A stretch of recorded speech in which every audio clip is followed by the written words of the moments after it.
I'm already live. How about you? Hang on. I oh, hang on. I think we don't have your audio. I don't see lines. Oh no. Okay, now I see lines. Lines go up and down. You're good. You have Okay. audio. All right, there we go. Okay, reset the Hi intro. everyone. Welcome to the stream. I'm Kel McDonald. I make comics you can read at kelmcdonald.com. And I'm Alina Pete, and I make comics you can read at alinapete.com or at weargeek.com. It has been a hot minute since I was able to stream with you Yeah. because I Yeah. was finishing up a whole graphic novel in December, which was a lot of work. Mhm. But I'm done now. I turned it in. We got some last minute edits to do, but I think I will do some fun warm up streams before I get into editing comics. Yeah. Um I have just been watching TV Yep, yep. and listening to more of that podcast Behind the Bastards. Oh, that's a good one. Um That was how I yeah. powered through like the last of that graphic novel. Was like just I would just listen to Behind the Bastards all day. Did you listen to their episodes about Christopher Columbus? I listened to their one about the East India Tea Company, which was pretty Uh good. Pretty good. Chris The Christopher Columbus one is completely designed to like pull apart the argument of, oh, you have to judge him for the standards of his time. Yeah, because everyone hated Um, him. Even then, they were like, "We're gonna everyone stop with the and to put murder." in context on who hated him and thought he was going too far, they were like the people who thought the Spanish Inquisition was a good idea Yeah, we're like, were like, "Fucking this stop, is too Chris." far. Yeah, stop. And I feel like, yeah, he was also bad for his time, but like putting it in that context is like people who horribly tortured, um, quote unquote infidels, Mm-hmm. or like heretics, like they were like, we'll pull the fingernails out of people But you're and going too far here, dude. My tie them dude. to a rack, My but dude. what you're Simmer doing is down. too much. Yeah. You are So yeah, you've got past the lines of decency here, Chris, and we would know because we've been there and we've crossed them too. yeah, wait, like this is too far even for us. Yeah. I feel like that gives an extra level to it. I am taking advantage of Steamboat Willie being in the public domain now because it is Mhm. 2024 and drawing us both as Steamboat Willie personas. Good, As good, you good. do, you know, Um, like you do. uh, I also there's an anime on Netflix that you should 1,000% watch, Alina, if you're not already watching it. Is it Blue Eyed Samurai? Um, no, it's Delicious in Dungeon.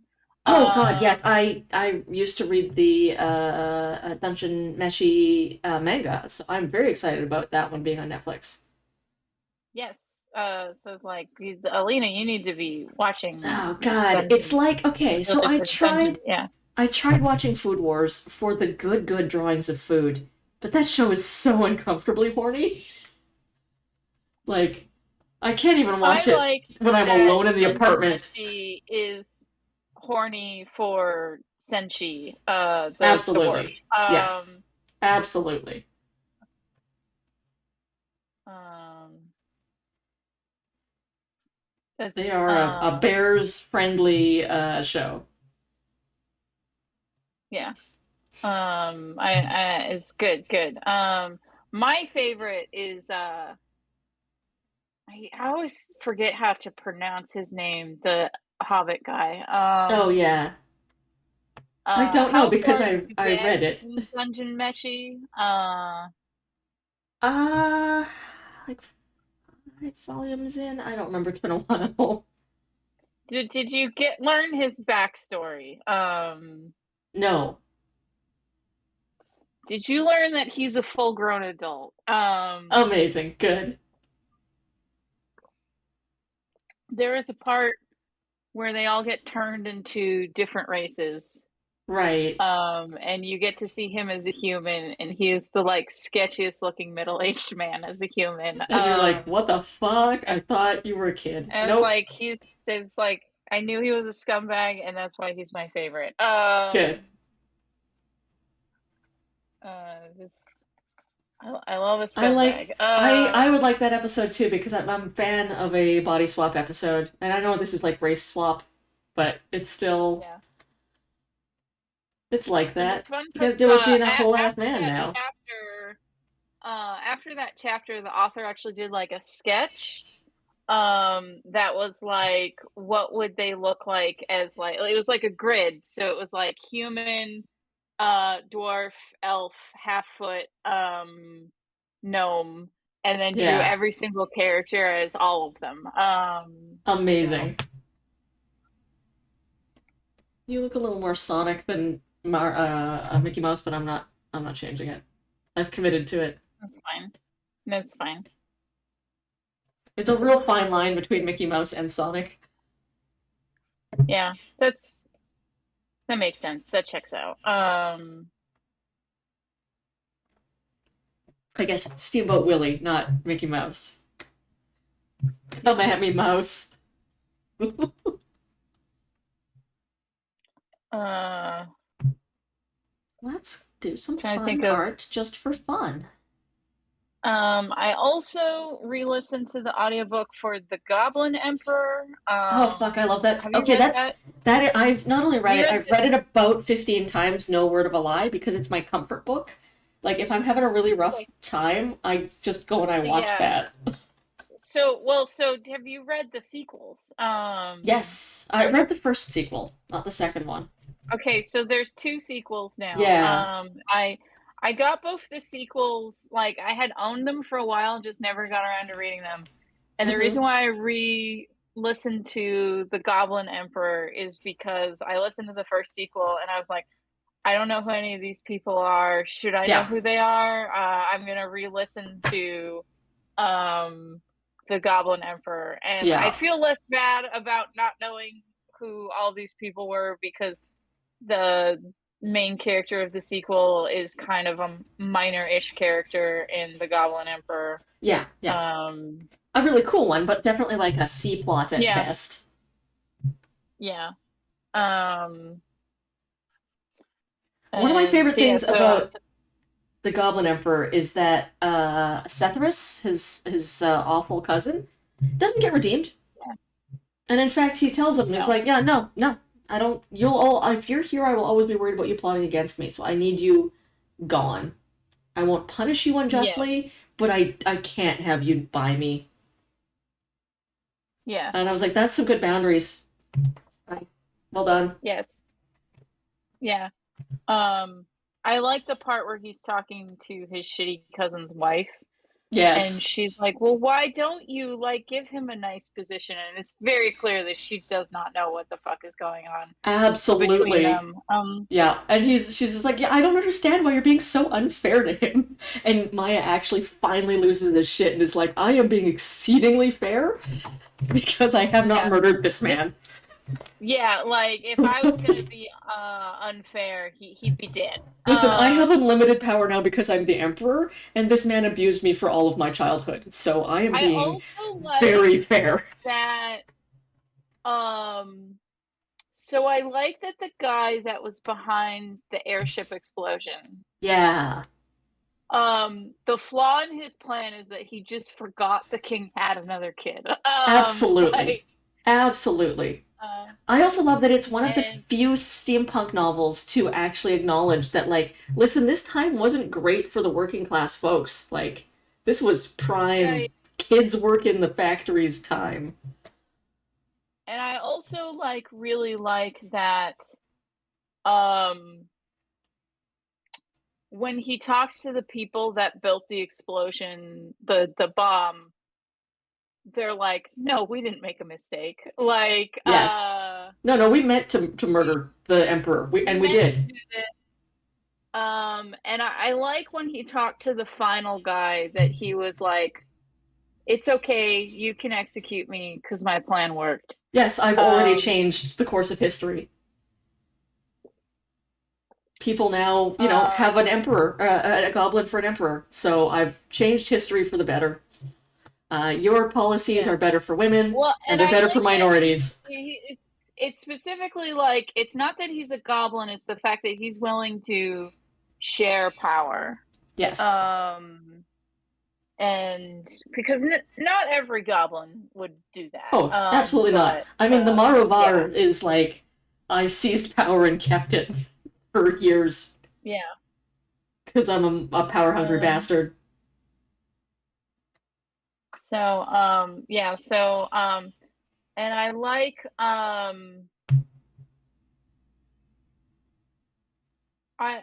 I like that it's about political maneuvering, but he stays a nice person. Yes.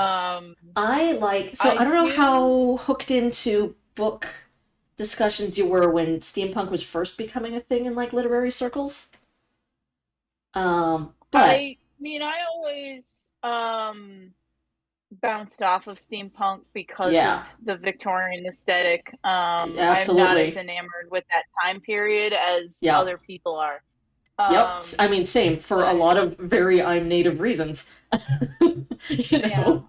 But one of the conversations that was going on around that is people were like, so like steampunk's getting popular now, and there's a bunch of people who publish steampunk books, but they're all the same as the like romantic era. Let's romanticize that era of Britain, and it's like it was not a good period. mhm, It was a bad period of time, and there's no discussion in these books of people working in factories or inequality for women, women's suffrage, all that kind of stuff that yeah. were political motions happening. And I feel like after having read The Goblin Emperor, you don't have to read any other steampunk novels because it's the one that got it right.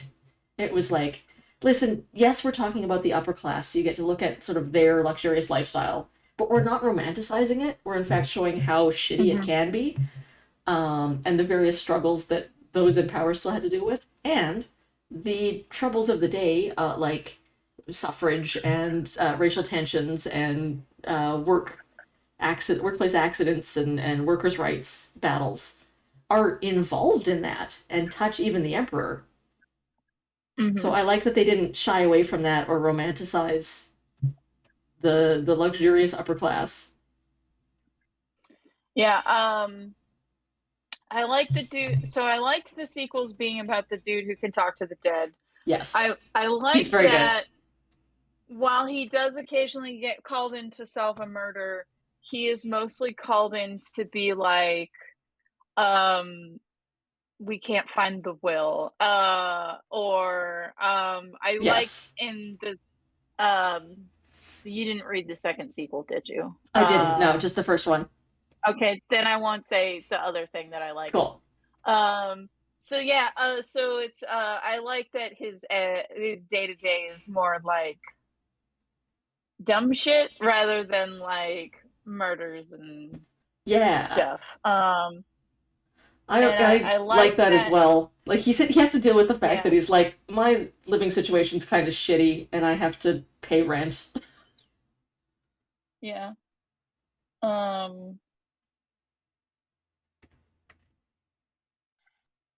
but yeah, Um, it's good. I think part of why it's not my favorite is um I hate fantasy names. I have a hard time like no, I know exactly what you mean. telling various fantasy names apart. Mm-hmm. Mm-hmm. So like the cousin Severus in Goblin Emperor. Um, what's the secretary's name? Oh, heck. There's It's Sethris, and also then an S. there's yeah. Yeah. Why can't So I it's remember his name? He's like a major character. yeah, so it's like it's taking me a while to be like, okay, is it the secretary or I knew it was Sethris because the he's just such a bastard. I remember Sevet. Sevet? Yeah, so Yeah, it's Severus and Sevet, and I'm yeah. like, that's too close. These are too Mm, close in names. It helped for me that it was a C versus an S.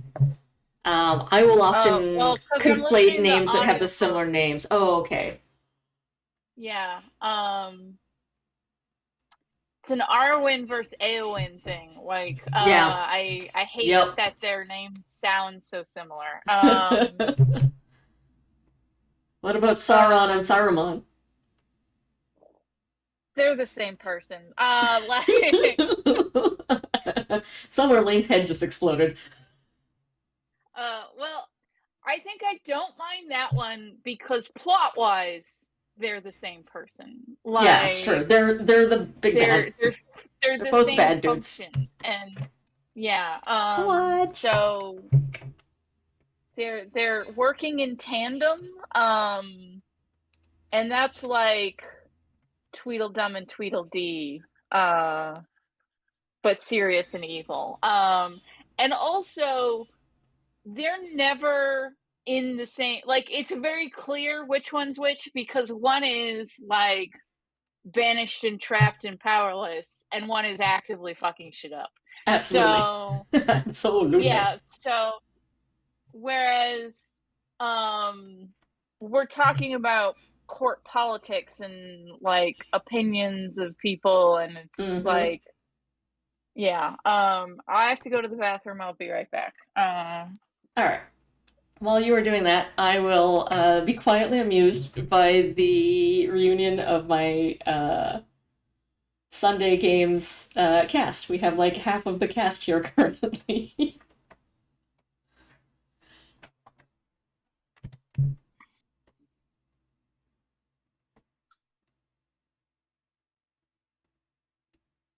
We played this past Sunday, and we'll play again for a couple weeks. But if you ever want to come check out another stream that I play on, you can come to twitch.tv/altered echo archives and check out our Cypher System game, which is just a ton of fun, and I can't wait to play again every single time. Wait, why did I pick Uga colors for Trauma? I need different colors. That was the wrong character.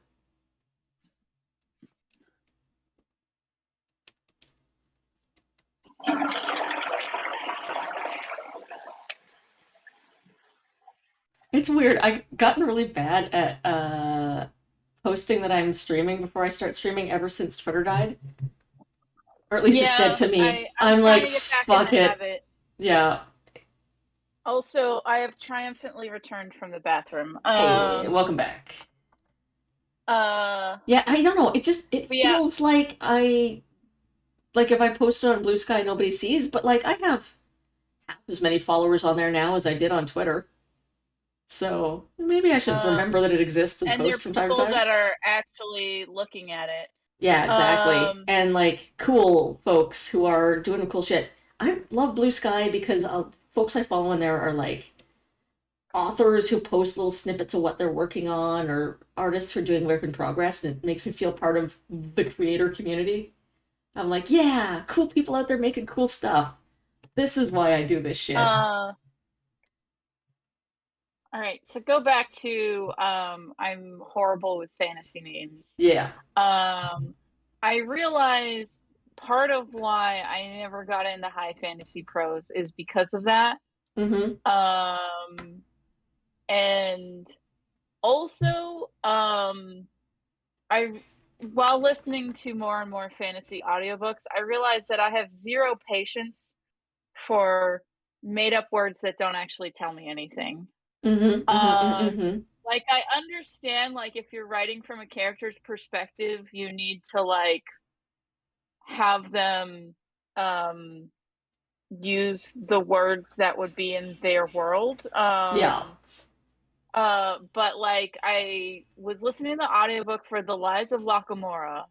Mm. Um and there's like he's explaining the building that he goes in that's like it was built in the such and such style, and I'm like, that's a made up word that doesn't tell me what this room looks like. I don't know what it is.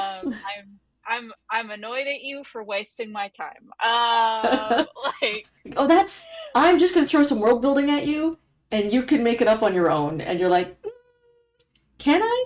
I don't know. Like, give me anything to go It's on. like, why don't you tell me what it looks Yeah, like? or even give me literally anything for my brain to latch on to. Like it was built in the blah style, which was mostly columns. And then you're like, okay, Yeah. I can picture a hall with lots of columns in it.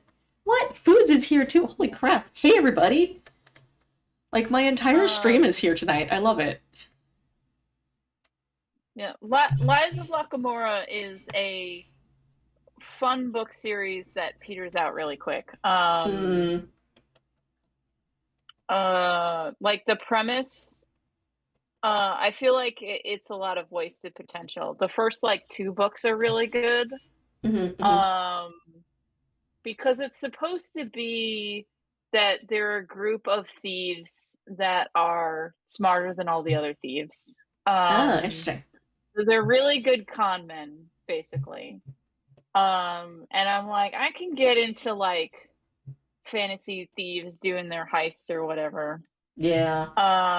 And so like it's how Proceed. they're like tricking and embezzling the greater organized crime guild of the city.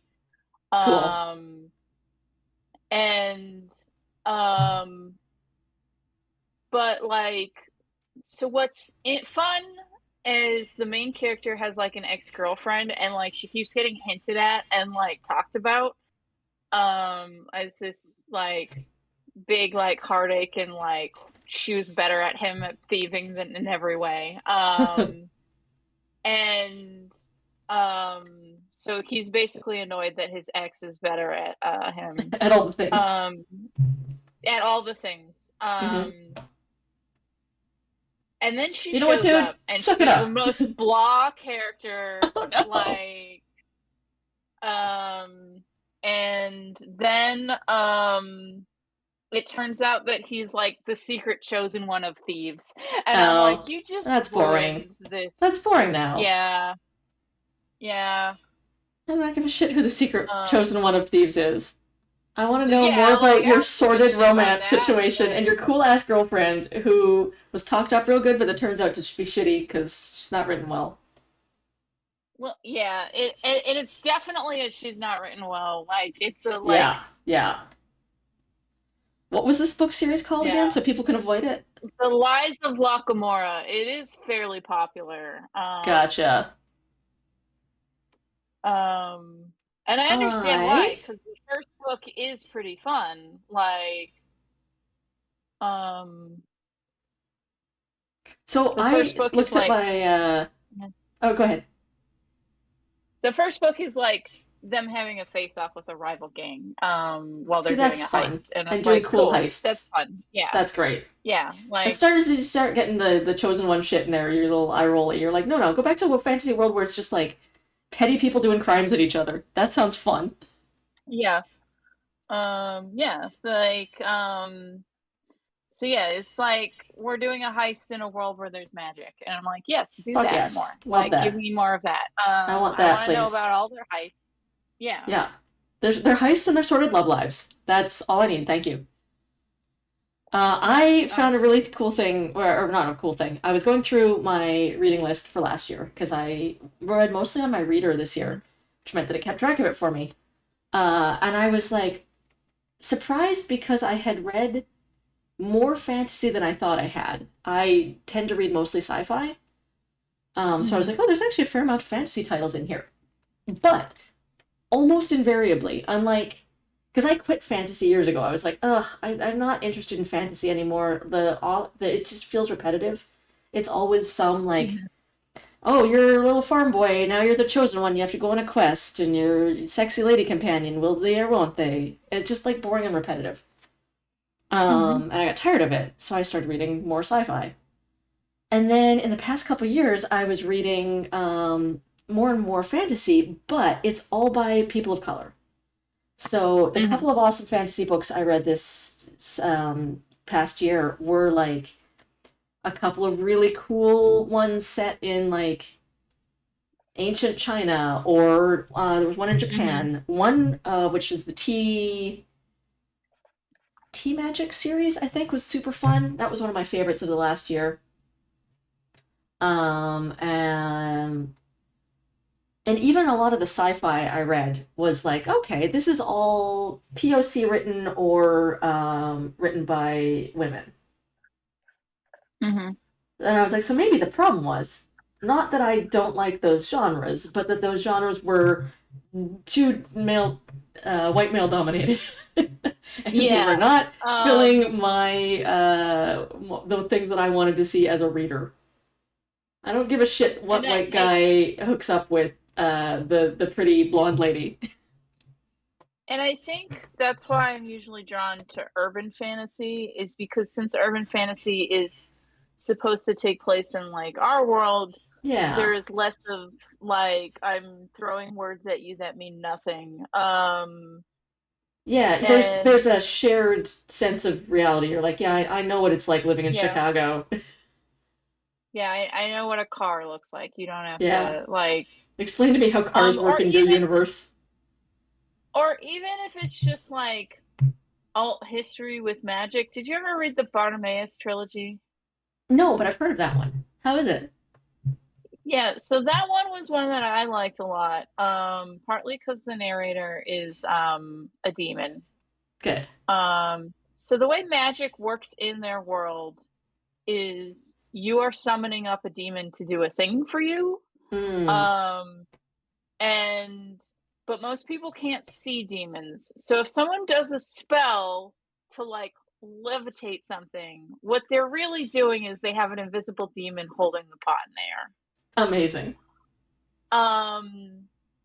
So all the wizards have like special glasses that let them actually see the demons. Ah. And it's this thing where like the upper class are the wizards, but like because names have power, all of these upper class wizards don't have any family connections. Hmm. Because basically, um, your birth name is what they're going by. So Okay. obviously this author didn't think about trans people, Yeah. but so what happens in this universe is if you're a teen girl who gets knocked up, Mm-hmm, mm-hmm, mm-hmm. um, you donate your baby to the government if you don't want it.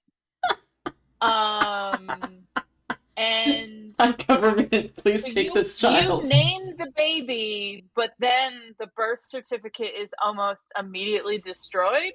Oh, so So they're like a no child one with no knows. name. So they have no family connections, and it just like turns them all into these horrible, shitty individualists because they're just getting passed around from government official to government official to be Ooh. trained to be a wizard. Oh, great. So it's like the if the world, so it's like the foster care system, but they know you're gonna run the country afterwards. Right, and also Like, you get dark powers. um, so I like, mean, that's kind of not all um, that dissimilar from the systems of patronage in the government currently. yeah. So it's like, so yeah. If So we want to it's get real bleak. um, because I love shitheads and Mm-hmm, horrible mm-hmm. people. Um, the plot Great. is set off Yes. because um this one older wizard embarrasses the main character, and because he's a shitty 12-year-old, he successfully summons a demon that everyone tells him is going to be too powerful for him. Right. um and he gets the demon. He was like, I want revenge on this guy that embarrassed me, so I need you to get me something so I can get payback on this guy. Right. And it just so happens that that guy's plotting to overthrow the government. Oh, well. So this 12-year-old now has evidence that this guy's about to commit treason. Cool. Um, and is planning a political coup. What does he do about that? Like, he does not have the connections or skills to do anything. Um, And so like what's also interesting is in this world,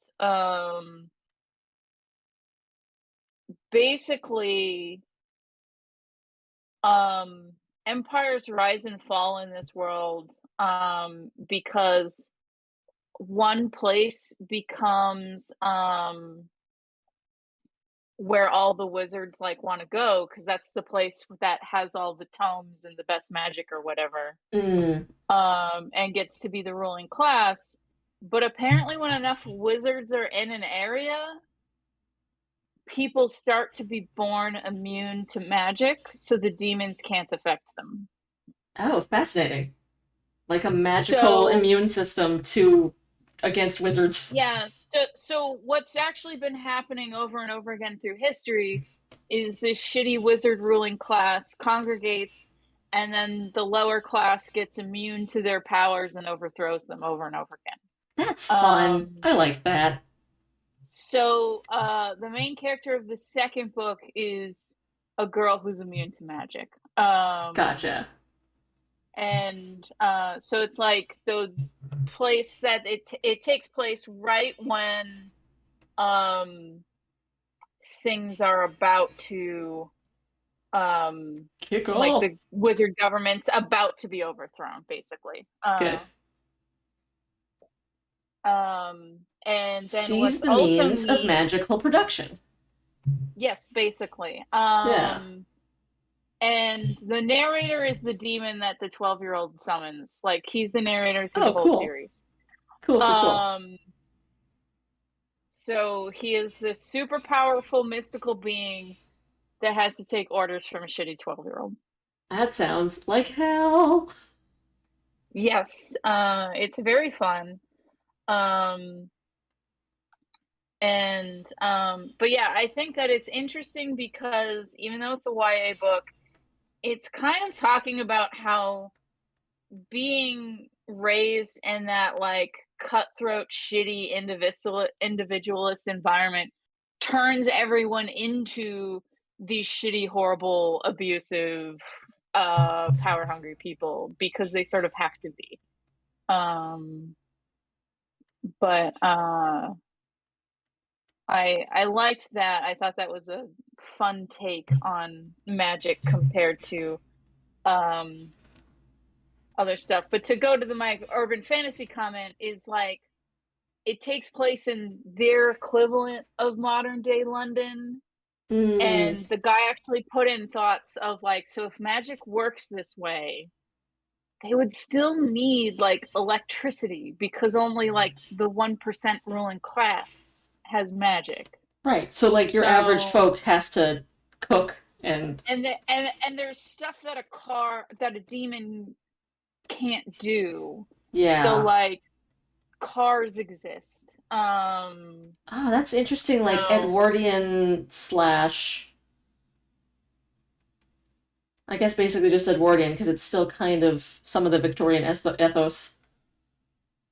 yeah, so it's like so they have like more modernish clothes and cars.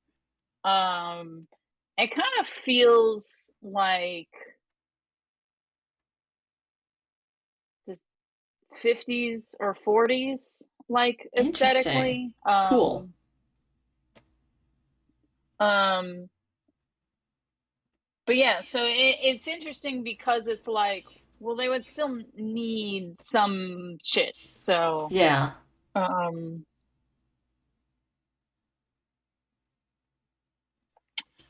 so you don't get any bullshit the such and such style. And also, since it's Earth, Yeah. You um, still understand it. they can say like he was an ancient Egyptian wizard. Like it's like Gotcha. You're like, okay, okay, I cool. get it. I Yeah, understand. yeah. I know what that I means. have been having an argument with myself because I've been trying to work on. I'm working on two different steampunk or cyberpunk stories right now. One of which is the novel, which Mhm, is almost done. I've got like 50,000 out of 60,000 words, and I've done half and added on it, which is getting pretty close. Um, mhm. but the other one is like a series of different short stories that all take place within the same world. So like one of the short I stories love is those. about this like well-off ish couple, like higher middle class couple who live in a really nice condo building. But the condo building is getting even more controlled by like evil cyberpunk strata than normal. And so they're being Mm-hmm. basically evicted by their landlord because the landlord wants to move in a relative. Mm-hmm. But they're like fighting this like super corrupt condo strata board.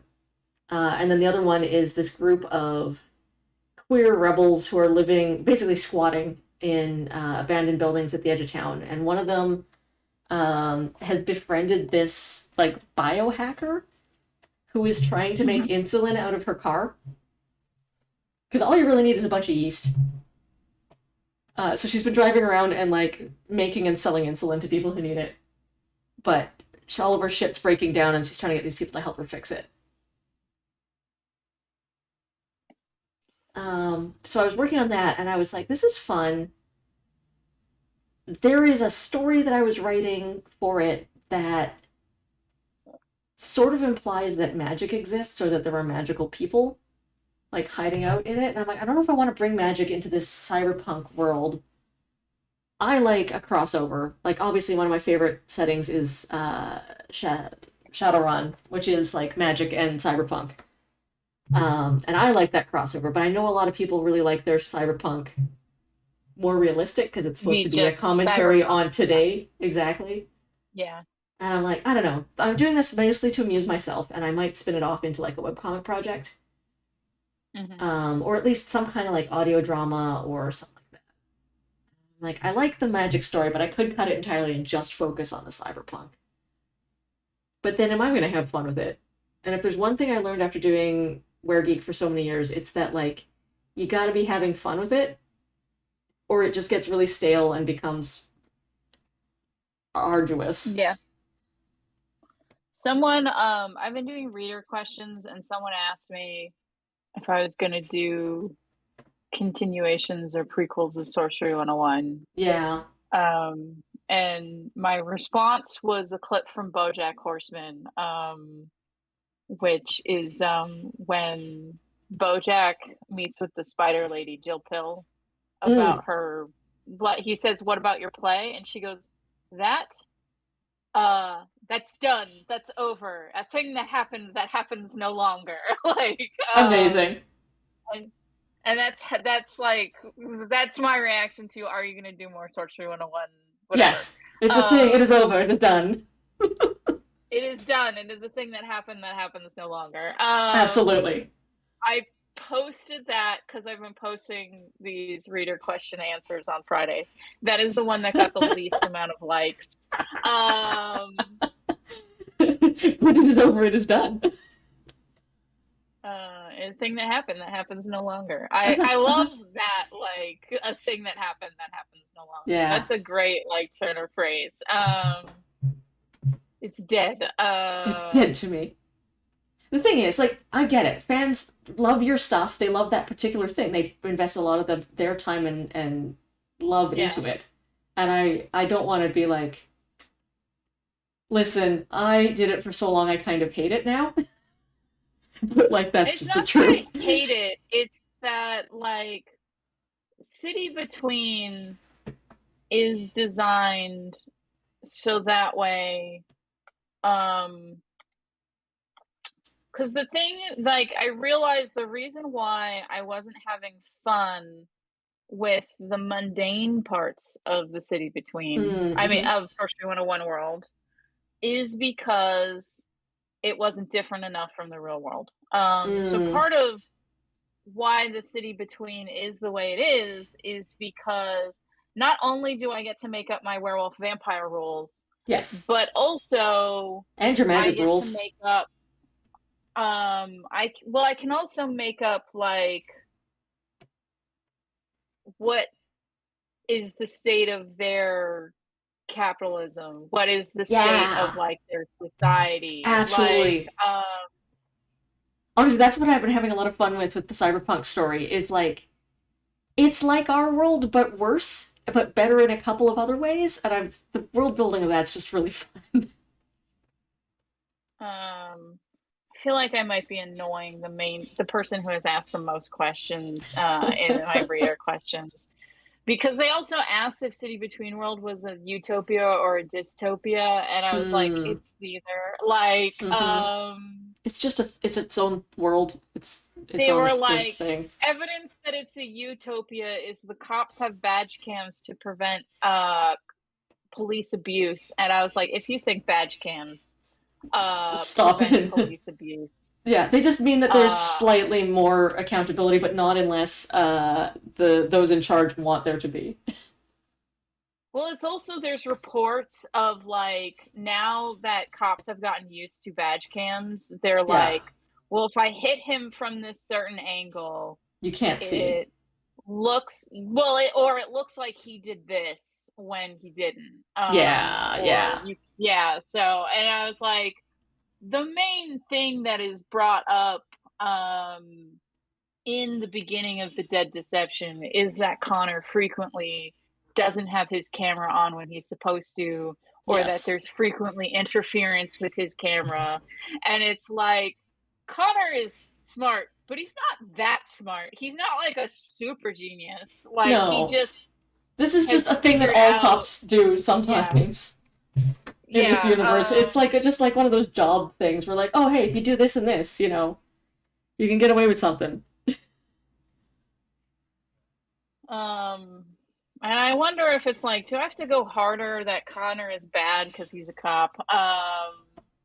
Eh. Do I need to reference like the Coca-Cola trick, or something horrible like that?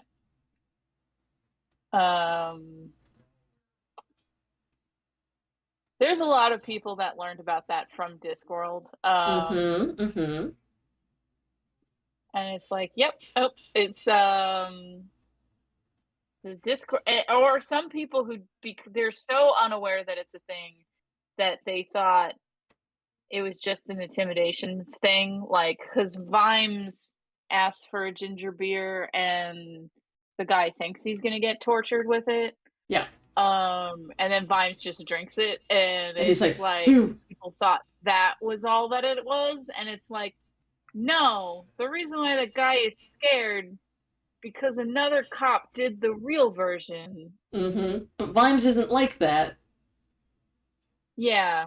Vimes is just Um actually tired of corruption and wants a drink of cola. I mean, he was doing it to scare the guy, so Yes, yeah.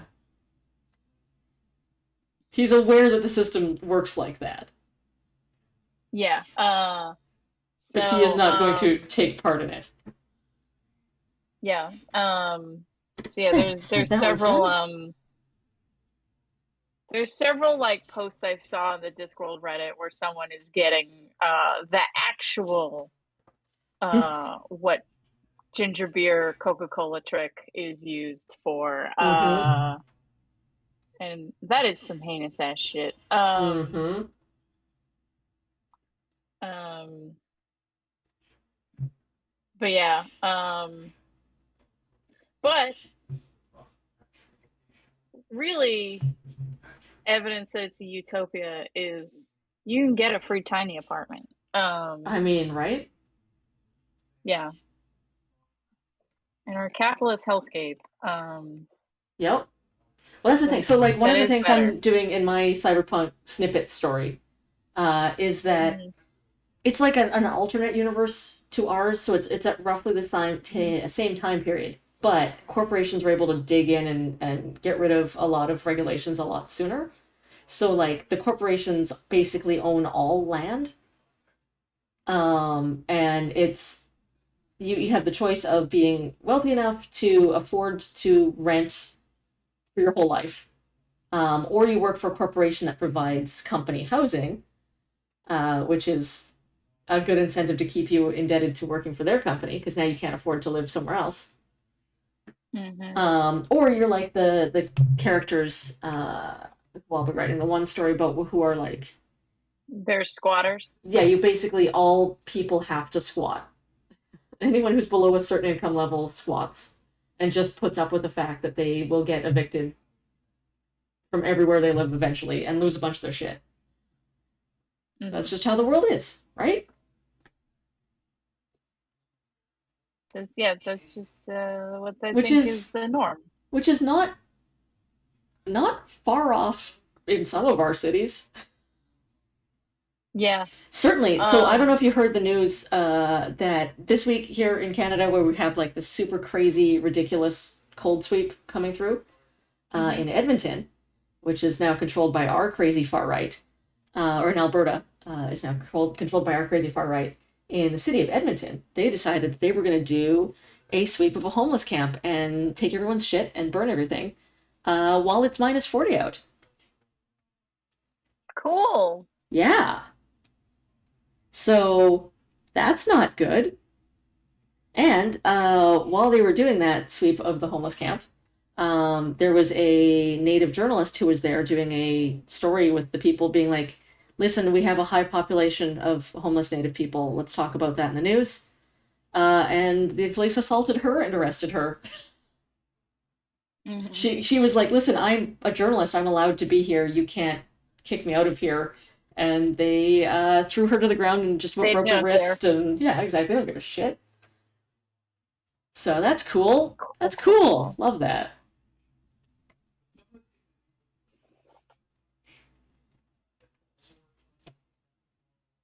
Um, That's news from Canada.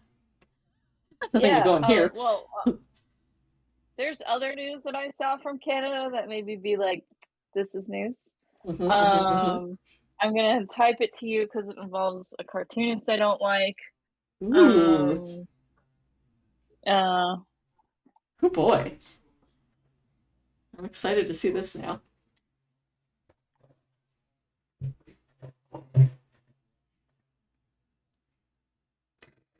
Okay. I'm not saying anything.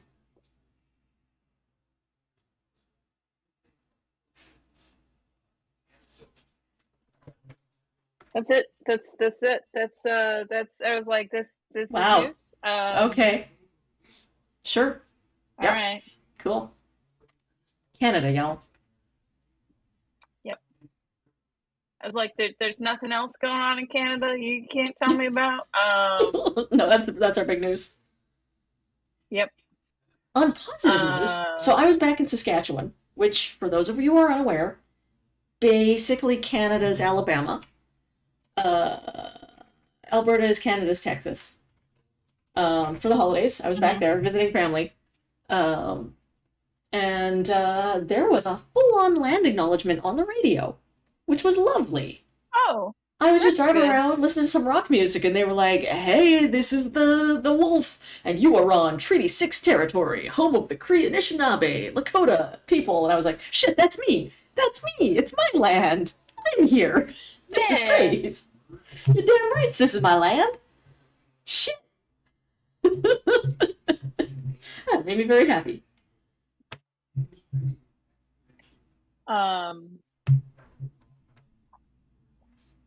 Trying to think of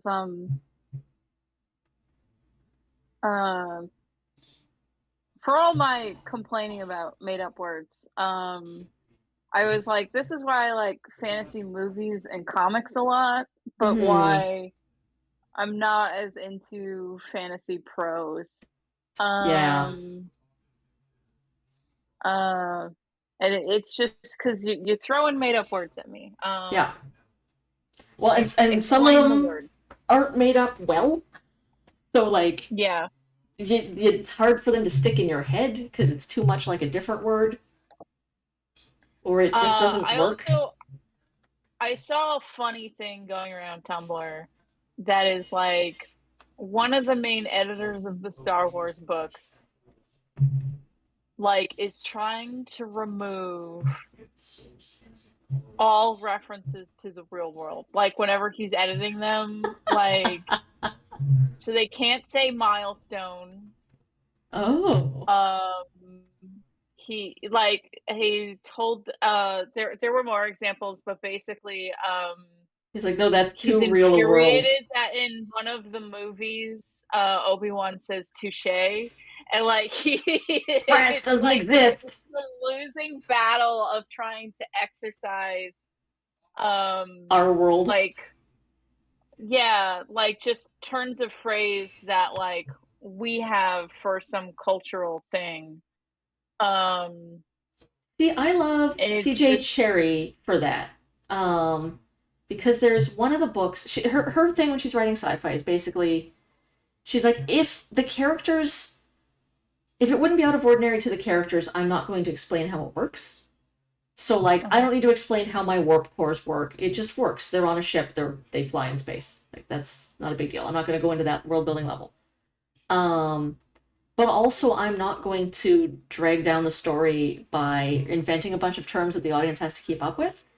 Just assume that when they say, oh, the whole 9 yards or whatever, that's not what they're actually saying, but that's how the universal translator in your brain would have it come across. Mhm. And I'm like, okay, I like that. I get it. Yeah, it's just funny that this guy is like the uphill losing battle of trying to remove this shit from Star I Wars. mean, yeah. Trying to do anything with Star Wars is a fraught process. It's just fucking hilarious. Uh-huh. I'm trying to find the Too actual many people are post. invested too deeply in it. I wouldn't touch that as a Because the property. thing is like someone made this post and then multiple writers of Star Wars books um on Tumblr reblogged it and shared the things they got told by this editor. This So reminds me of one that said, Alex Hirsch Disney thread. yeah. But they're mostly laughing about it. Like, so like none of them are mad that he told them to do this. It was Right. like stuff they couldn't use. Canapé was one. Oh, fascinating. Because France, And again, no space France. yeah, France doesn't exist. Or it won't exist And for a long, long time. We're a long, long time in the yeah, future to Star Wars. yes, exactly. Um, but yeah, like so Milestone was the one that I remember, and so was Canapé because I was like, Amazing. I can understand not using Milestone. Mm-hmm. Um, but the thing is like, yes, there's space people now, but at some point there like must have been some kind of travel marker. Yeah, So it's some of these like a like so some of waystone. these things like the way that like I'm approaching it in City Between is I'll remove some stuff if it's clearly like a completely cultural thing, but if it's like a referencing a practical thing, like a milestone, Yeah, that's fine. you kind of just Like, CJ Chariot, where it's like, listen, this is the thing that exists. um, like, so the thing is like I am gonna change the names of the days of the week because they don't have Norse gods to name their days of the week after. Yeah. Um, Also, they have 9 days in their week rather than 7.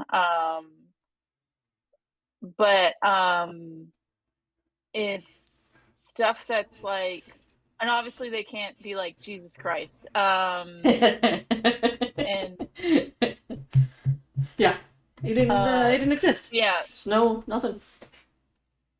Does not compute. but yeah, like the whole 9 yards, that could work because there could have been just like this is a measurement for fabric. Yeah. Like, uh, oh, he apparently hates when they say email. Oh, In really? Star Wars. Yes. Send me an email. And text. Send me a Star Apparently Wars they can't email. text each other, and it's like, but text is like the basic thing for like fonts and shit. So like it makes sense that like Yeah. text is a thing that could be in Star Wars. Like Yeah. They have send me a comm. Like, what would you do yeah. otherwise? Like a I comm could work. Like comm could work for like a voicemail thing, but for like I feel like being anti calling it a text message is like nonsense. yeah. I like in the Murderbot novels where they call it the feed instead of the internet. Like you just have your feed, and that's everything. That's like your emails, your entertainment feed, just everything comes off the feed. Speaking of, do you know that they are making a Murderbot Netflix show? I did not Or know is it that. Is Netflix? it Maybe it's Apple. canceled after a season?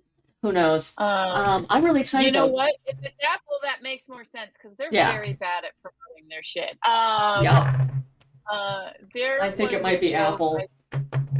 Yeah, there was a joke I saw someone make that was like, listen, if you're an actor who wants to act the hell out of something, Mm-hmm. but hate doing press of any kind, Go on Apple Apple. TV is home for you. You will never have to do any media You because it won't never have gets to do promoted. any interviews. You just show up, act your heart out, and go home. Mm-hmm, mm-hmm, mm-hmm. Octavia Spencer was doing a show on there, and I didn't even know about it. It's apparently a really great show, Which but like she show? fucking disappeared. I don't remember. I don't even remember what it's called because it's had that little press.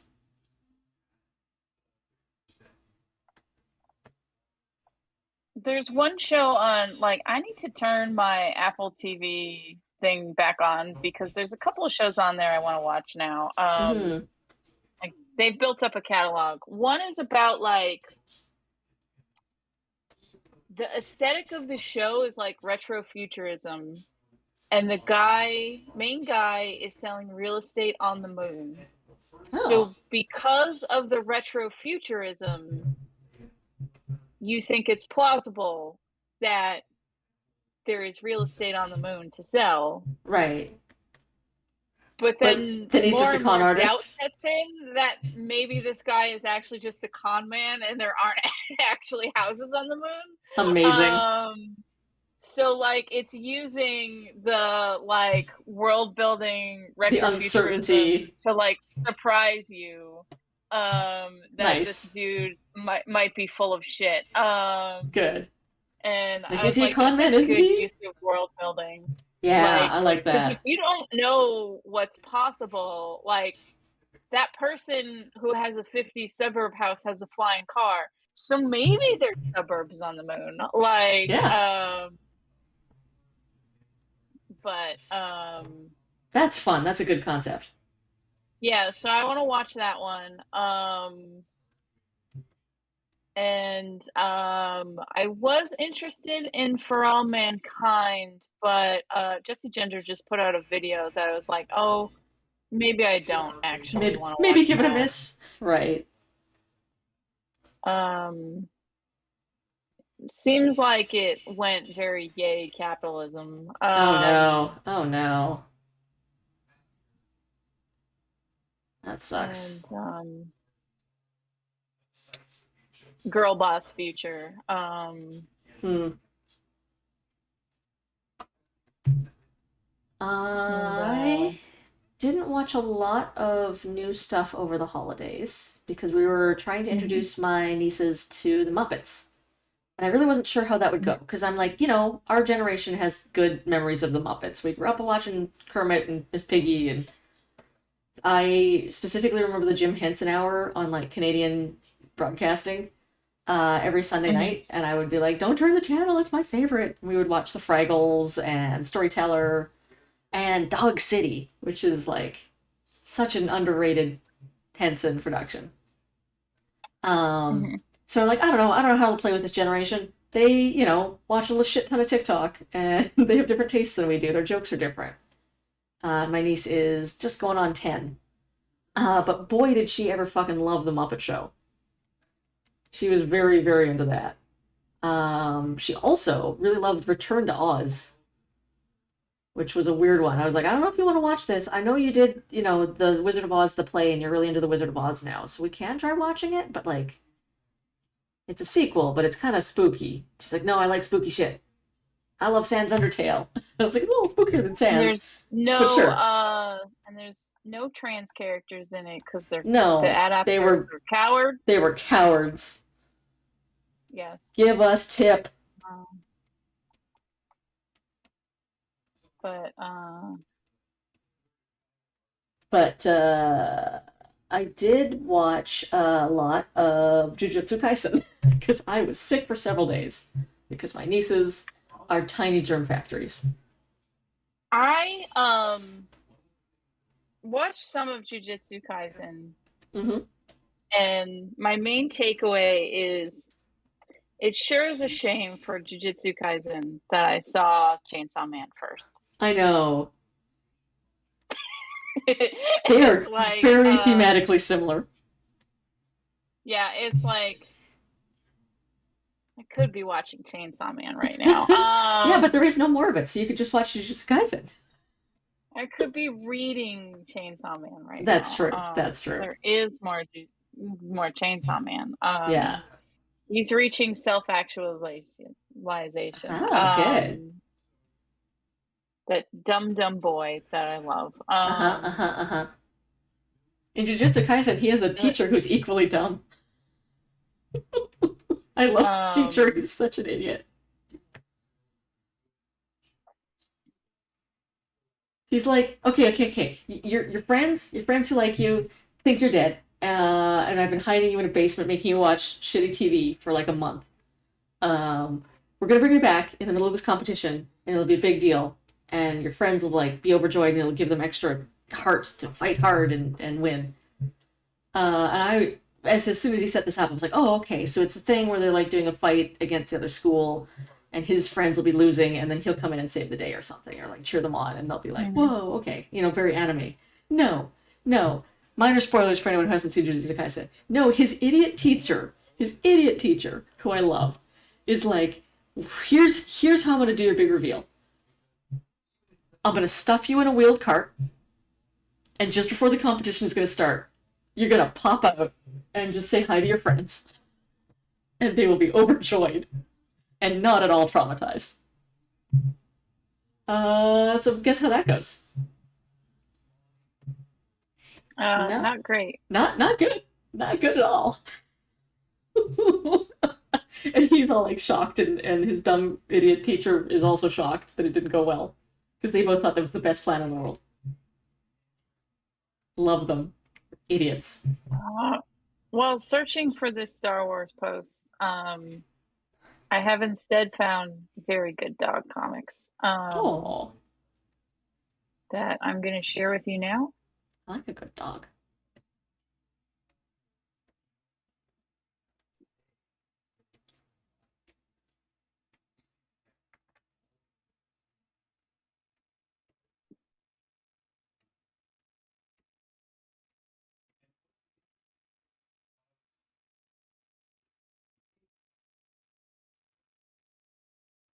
Where's some good dogs? Yeah. Oh, that's a very good dog. I see now. I see the problem now.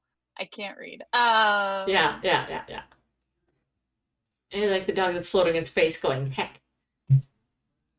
Yeah, I like that he's like, I will fix this with kisses, and then realizes that he cannot give kisses through his helmet. Those are very cute dogs. Comics are good. Comics suck to make, and they will suck the life out of you, but they are good. Dogs are good. Dogs are very good. I've also been rewatching Interview with a Vampire. Good. That's some good shit. The original or the new very fucky one? The fucky one. Good. That's why it's taking more than a day to watch it. Good call. Because they're gonna have a new season in like, they said like in the spring.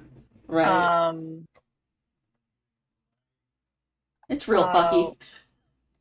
what the girl who plays Claudia is getting a new actress, and Ah. um I'll miss the original actress. I don't know why she left. She just said that like life got in the way of Yeah. her. Um, I love her so much. I love that little psychopath. Mm-hmm. Mm-hmm. I also really like the interviewer like calling Louis on his shit Yup. for romanticizing his abuser. Mm-hmm. It's like, this is a problem, Louis. What the fuck are you doing? But also Lestat is very hot. Mm-hmm. Mm-hmm. Mm-hmm. And And they I had like floaty the ceiling way he sex. yes, and I like the way he says sexy things. And I like Mm-hmm. the way he says violent things. Mm-hmm. Uh, and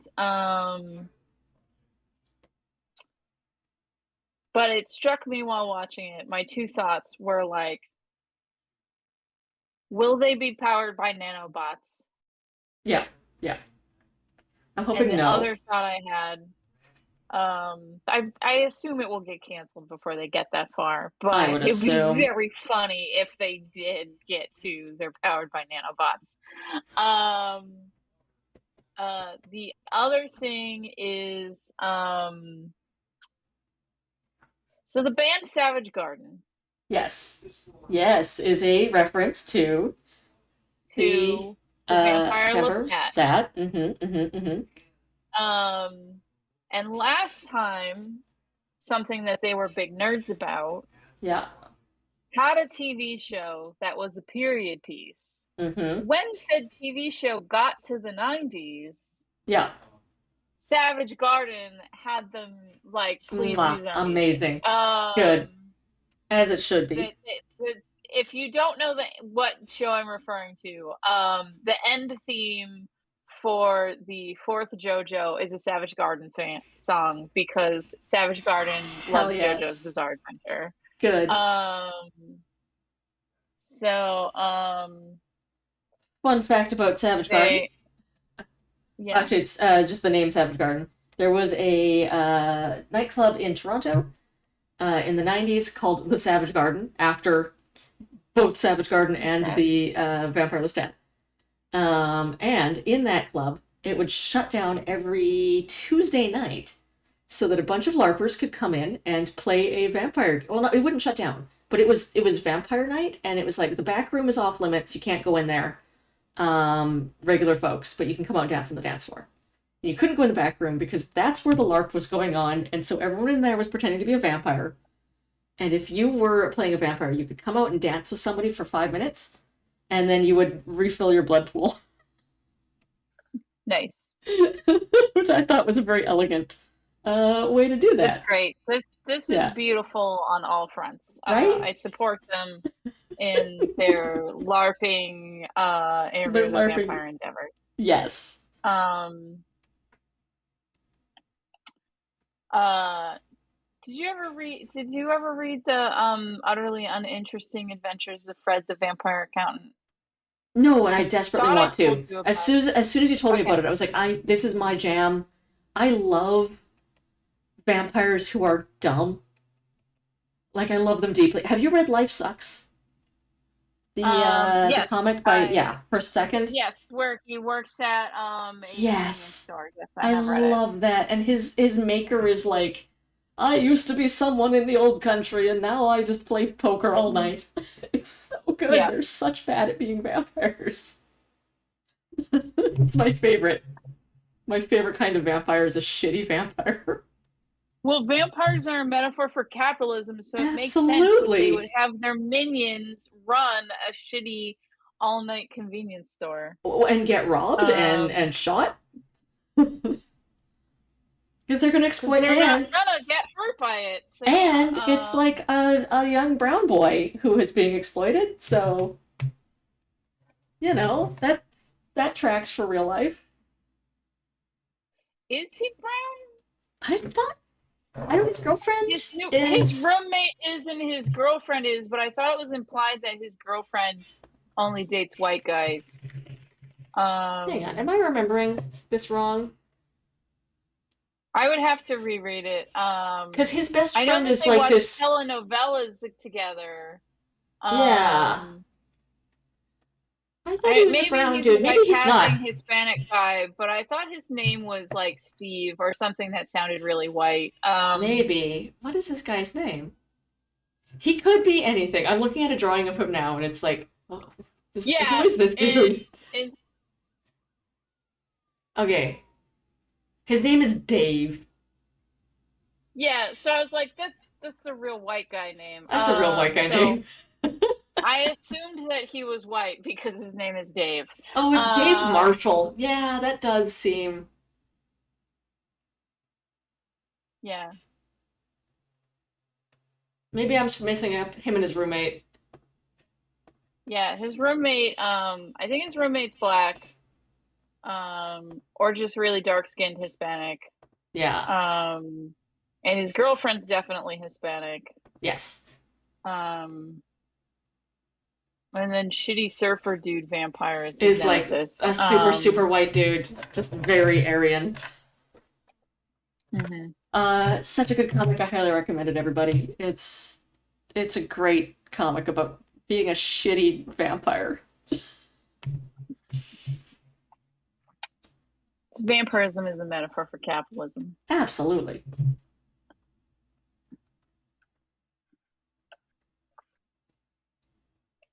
I didn't shade her in this one. Why didn't I shade her?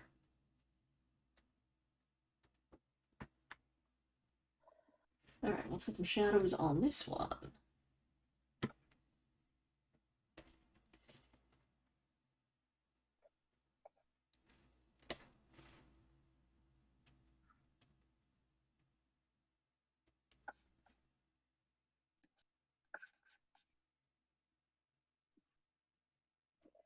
Um,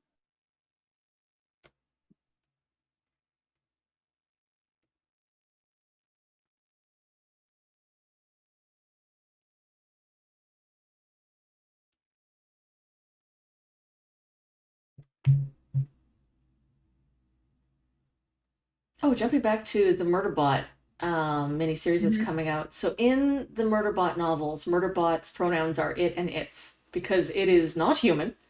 It's a cyborg.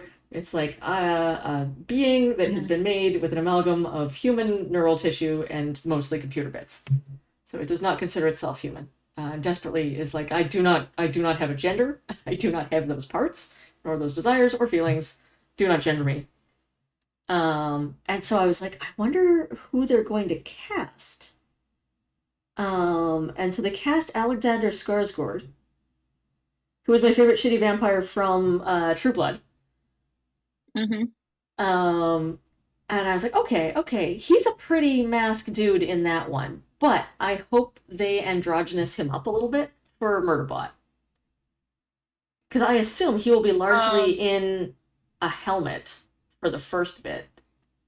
so what I think is interesting, did you see Detective Pikachu? No, Okay, so in Detective Pikachu, yeah, Mewtwo can talk because Mewtwo's Mewtwo. yeah, Um, but canonically, all the legendaries don't have a gender yeah, because they're supposed to encompass all people.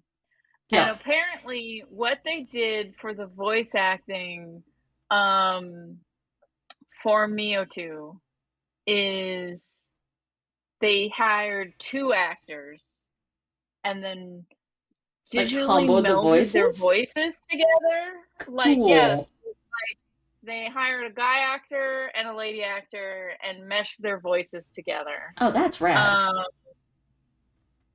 and so that's what they did in both the Japanese one and in the movie that was made in the US. Cool. So so Mewtwo has two voice actor credits.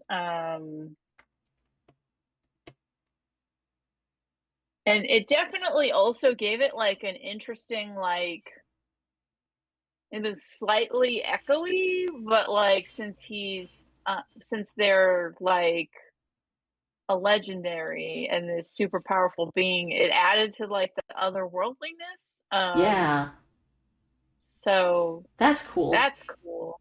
I like Yeah. that. Also, it's Detective like Pikachu speaking is a very psychically. yeah. Detective Pikachu is a very silly movie. Yes. Um, I learned what the end was in the game and then was like, are they still gonna do this ending in the movie? And the answer is yes. They did the ridiculous ending. Amazing. Um, Fully committing to uh, it. They're like, listen, we're making a yeah. story in which there is a talking Pikachu anyway. Let's fucking go all out Well, with the weird because the shit. reveal is why the Pikachu can talk. Ah. Um, I don't know that I will ever watch the um, Detective Pikachu movie, nor have I played the game. Alright, then I don't know. I'm gonna spoil it Spoiler for you. warning. Spoiler warning, The everybody. the Mute villain now if you don't want to the hear. villain wants to merge people with Pokemon. Right. I So, mean, sign me up. uh, I'm already in for this. so so Run me he through your word wants to machine. merge himself with Mewtwo. The reason why the Pikachu can talk He's a is dude. because it is the main character's dad has been mushed into a Pikachu. Amazing. Good. Um So the end is the villain successfully mushes into Mewtwo and then is running around turning everyone like merging them with their Pokemon. Um and I hope the yeah, actual so end of the he's movie just is like like they zapping solve that. people and they're so it's not that the people are turning into Pokemon, they're No. specifically mushing together with their Pokemon. Good. Um So his dad had like a Pikachu, and now he is the yes. Pikachu. And then at the end of the movie, they get unmushed together so Oh, Ryan Reynolds can hug his son. I And the hope that they Pikachu is wouldn't back get. to saying Pika Pika. Oh no, I hope they wouldn't get unmushed, and then he could just chill with his talking Pikachu dad. Um, My pet peeve about a lot of fantasy stories where somebody's been turned into something is at the end they're like, "We'll undo it, and everything will be fine, and you can go about your life again." It's like, listen, what if they didn't though? What if this person had to put up with being like that now? That's fun. Let's talk about that. um, so yeah, so the female lead gets mushed together with her Psyduck. Um, Amazing. And then has a headache for the rest of her existence. yes. Um, but they all get unmushed at the end. Ah. It's Because one of the things. they didn't get That's true. they didn't consent to getting put into To being Pikachu. their Pokemon. I I would be like, okay, listen, I just merge me and my Pidgeotto and just leave me alone. Well, We'll be if that's fine. you consenting, does your Or my Pidgeotto Altaria. also consent? Yeah, probably not. So yeah, so the villain is Also, violating two people's yeah, boundaries in doing this. yeah. Also, The get that Mr. detective Mime away from me, Jesus Christ. what? Just Mr. Mimes are the scariest things in the world. I hate them. They're so disturbing. I would not want to be I merged think with a they Mr. did a Mime. good job of making the Pokemon some look cute and some look horrifying and Mm-hmm. like Mm-hmm. equal measure. Some I love the Pokemon are. Bulbasaurs. Oh, the Bulbasaur's are the best. Uh, I and I am. don't look up Mewtwo in the movie. Okay. He got a weird like Oh yeah, gecko smash me face. together with a dragon Pokemon if it gives consent. We could just be an amazing amalgam. What does its Mewtwo look like?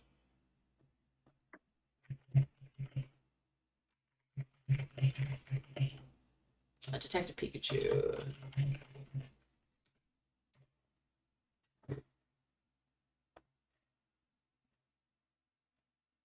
Oh, he's a very alien. That's just an Yeah, alien. yeah. Eee, freaky. He's Uh, got just enough fur on his face to be slightly fuzzy looking, and the rest is all disturbingly skin-like. mm-hmm. He's like a naked mole rat. Yeah.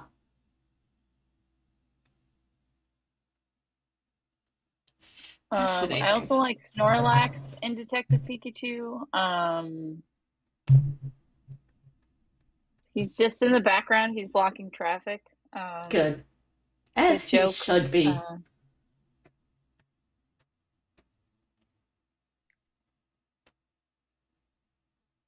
I remember one of my friends being flabbergasted to find out that one of my favorite Pokemons is just Pidgey. It's just Pidgey. It's no, just a that bird. makes complete sense. You like birds. I love birds. And they were like, there's a lot cooler bird Pokemon out there. Do you not like them? And I'm like, listen, I think it's hilarious that Pidgey is just a bird. Like, Alteria's cool. It's like a cloud bird. You got some Torchic, but then it turns into a dick when it's second evolution. I just, it's just a bird. Like, you could just see a bird like that outside. I love that.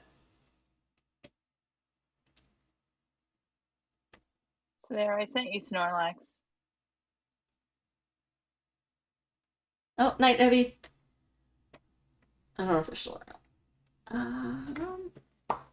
Where is Snorlax? Oh, good. Oh, he's so fluffy. I would take a nap with that fluffy dude.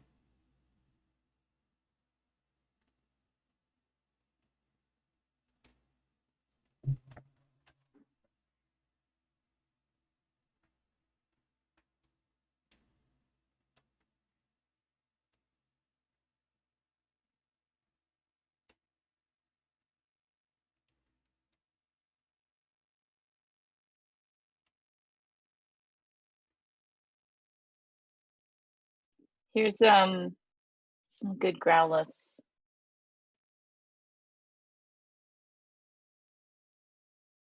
being fluffy. Oh no, they're so fluffy.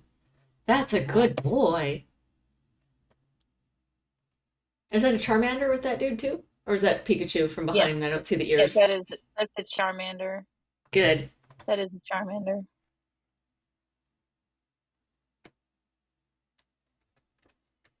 I They gotta did a good finish job my designing the Pokemon realistic prints. Pokemon. Yeah. Yeah. I was working on Um, those like native art Pokemon. I should finish those up.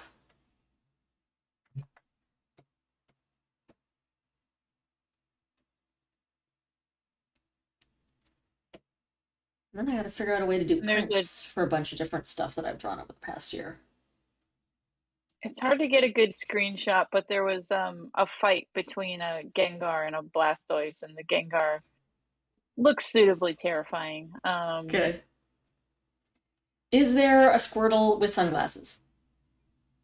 No sunglasses, but there is a Squirtle. Okay. That's Here's acceptable. here's some nightmare fuel. Oh no. Oh no. Oh no, Ludicolo. Oh boy, that's a look. Oof. If that thing popped out from under the bar at me, I would definitely shriek and run away.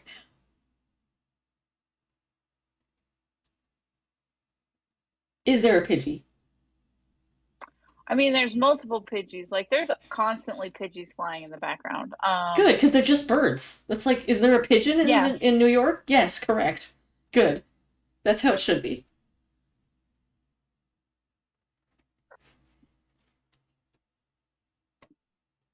Just a bird.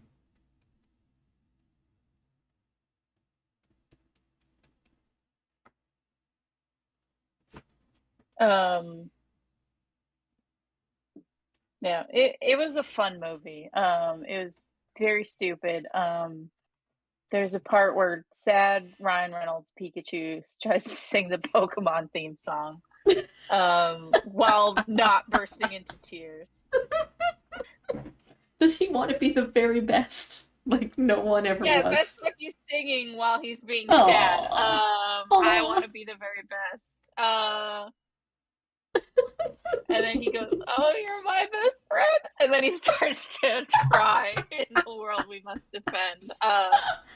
It's very good. amazing. What I'm saying is that you should see Detective I Pikachu. should see that. I should watch that.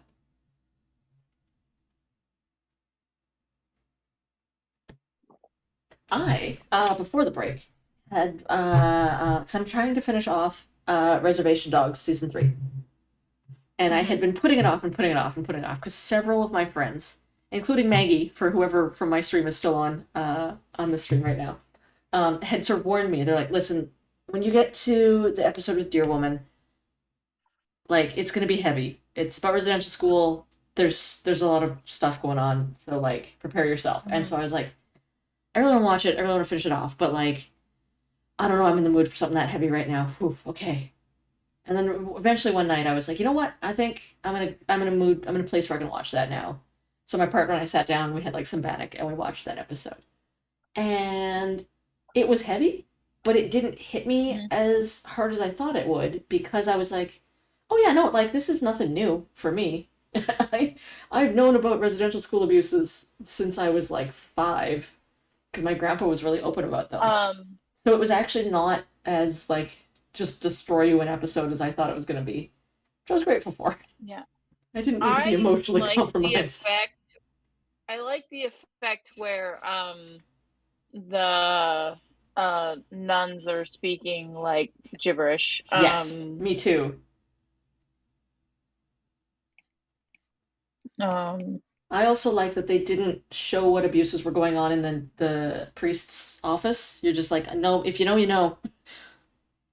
If you know, you know, and you should know. If you don't, go educate yourself.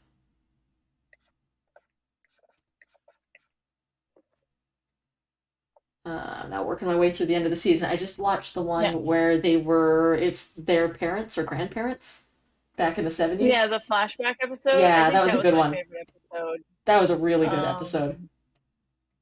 Also, the guy. That one hit me harder. Same. Because it was so real. Like I was like, oh man, we know what happens to all of these characters in the later days, and like the one who came out kind of the best of it is Uncle Brownie, and even he's like, living alone in the bush in a crazy man hut. Like Maximus had a really sad life. I forget her name, but Elora's grandmother, like her and Elora had a really fraught relationship. You're just like, this is so real to what it's like to live on the res, though. Like, just a lot of broken people trying to deal with their trauma, and a lot of unhealthy behaviors that go along with it. That one was tough.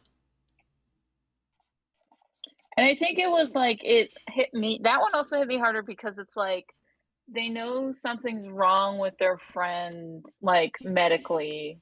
Yeah. But they're not adult enough to deal with it. No. And accidentally drive him away and make things worse. So. Yep.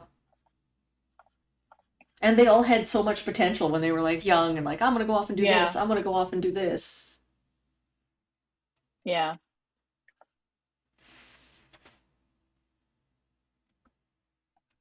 But I'm excited for the arc that they're setting up, because clearly the arc that they're setting up next is going to be like, well, now the res dogs, the kids, are going to find their way in the world, and like, are they going to overcome their cultural trauma and like be better than their grandparents? I hope so. I hope this ends off nice and hopeful. So I'm excited to watch the rest of the season.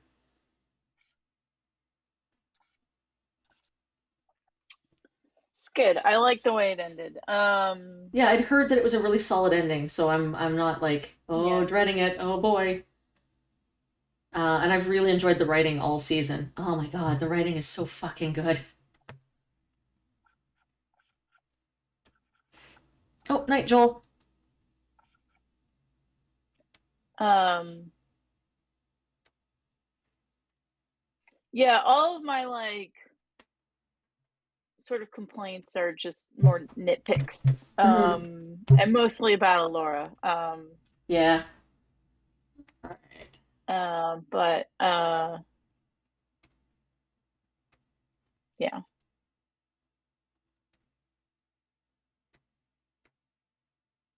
I am also I'm trying to power through it so that I can watch Echo, which apparently is just Disney going hire me everyone for Reservation Dogs, and then put Alaqua Cox in because she's fucking amazing. I I'm still in like I'm not jumping back into that MCU nonsense. Yeah, They can't make me. yeah. I resisted werewolves, so nothing else will tempt me. Oh man, that was fun though. That was a really one that I would say doesn't feel like the MCU. It's That its just doesn't own matter. I'm Hammer out. horror funness. No, that's This totally is fair. a 100% fair. firm line. Yeah, Like, 100% fair. uh, I watched it at I'm Halloween and not I in. was pleased, but like I knew what I was getting into.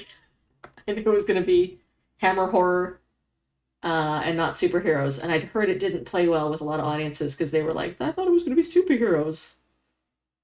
Well, I also heard there wasn't much werewolf in Werewolf by Night, so it also No, disappointed werewolf fans. no. There was some good brooding, hasn't changed yet werewolf, where it's like, you can't trust me. Stay away. Um, I need to watch the end of Succession. Mm. Watch all these horrible people implode.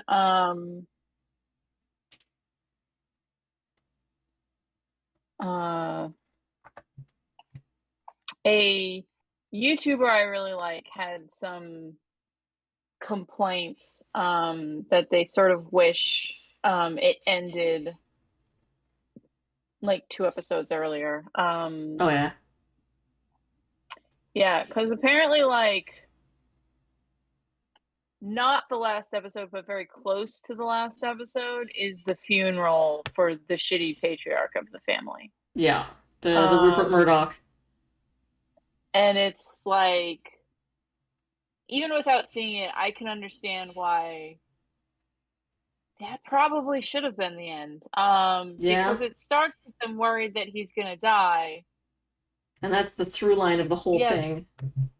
so yeah, like they probably should have. They kind of biffed it by not ending it there Mm-hmm. or finding a way to end it there. Um,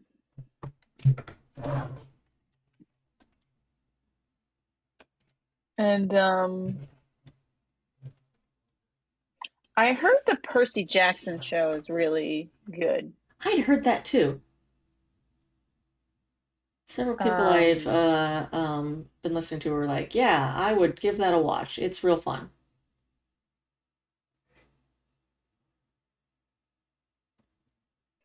I liked the books, or in a way that I was like, man, if someone had given me these when I was 10, I would have eaten them all up.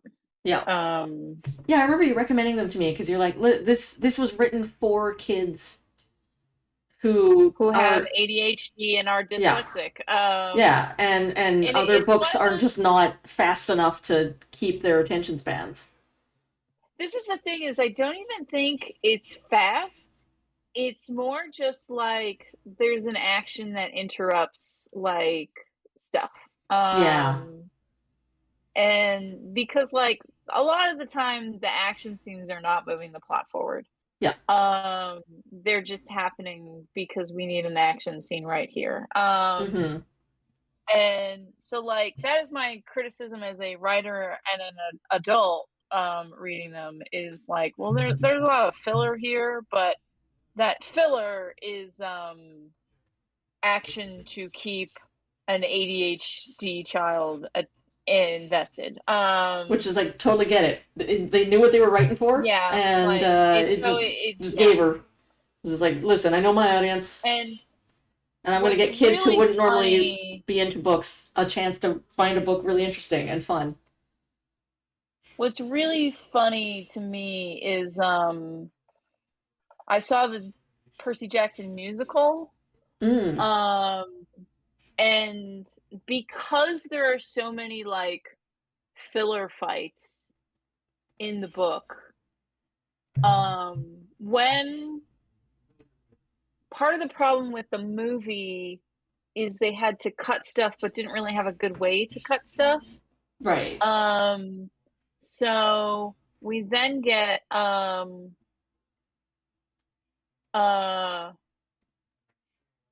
the but because the musical is a musical, what they did is they combined all the fights into a music road trip montage, Amazing. which you can't do in live action. No. I mean, what you can't do And that in a non-musical. no, absolutely. So, That's so good though. um, but yeah, like so there's like we put all of the fights in, but they're all during the road trip musical montage Mm-hmm, like mm-hmm, mm-hmm. song. Good. As they go around and do the fights and kick some ass, and it's exciting. Yeah. Excellent.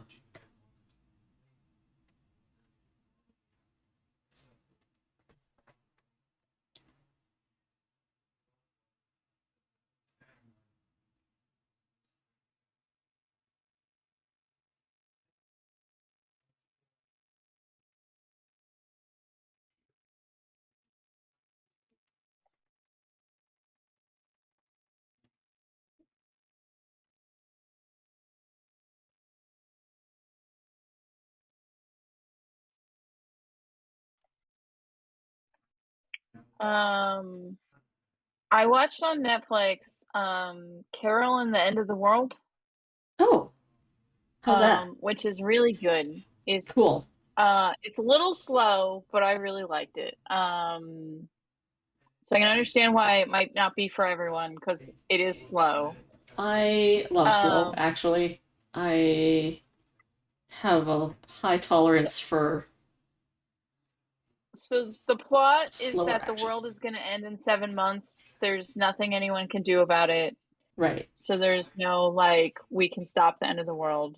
No, But because the it's world is ending in 7 months, everyone has decided to quit their jobs and go live their best life. nice. I see. What?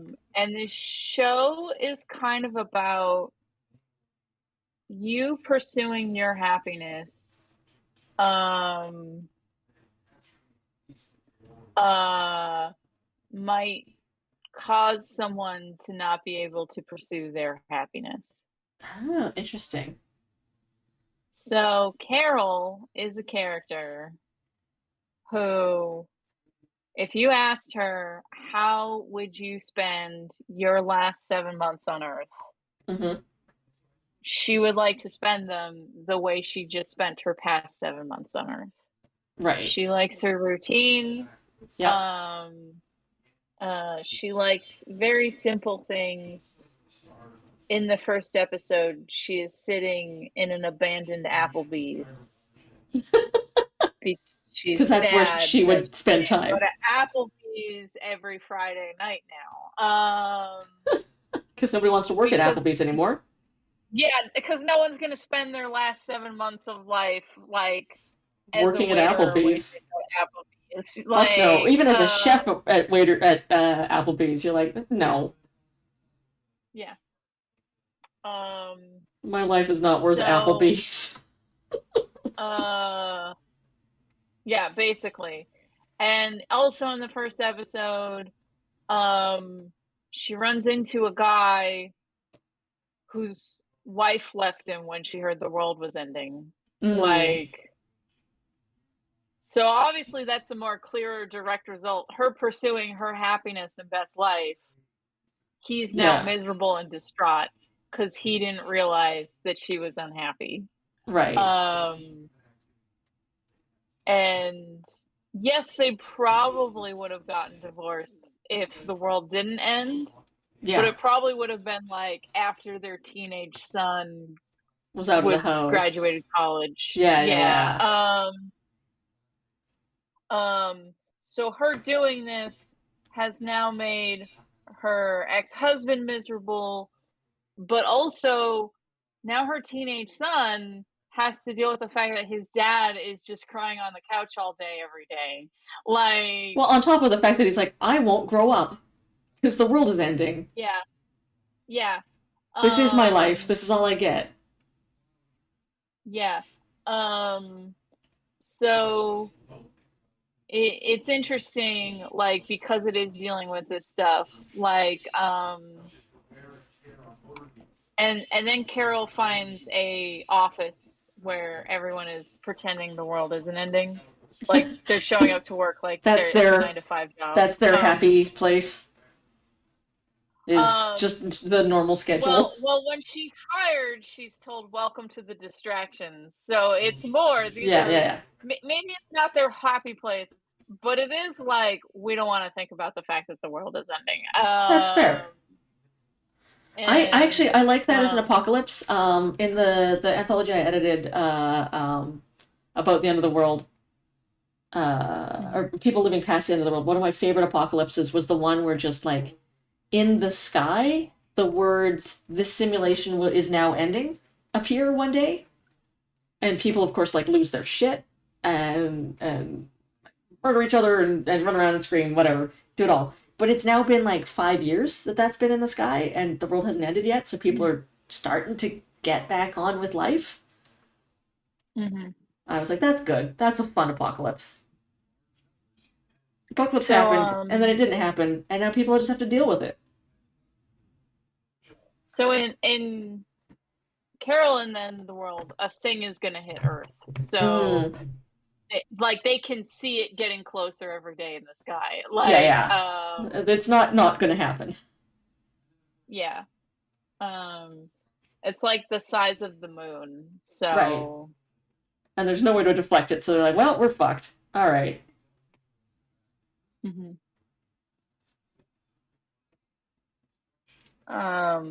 But yeah, so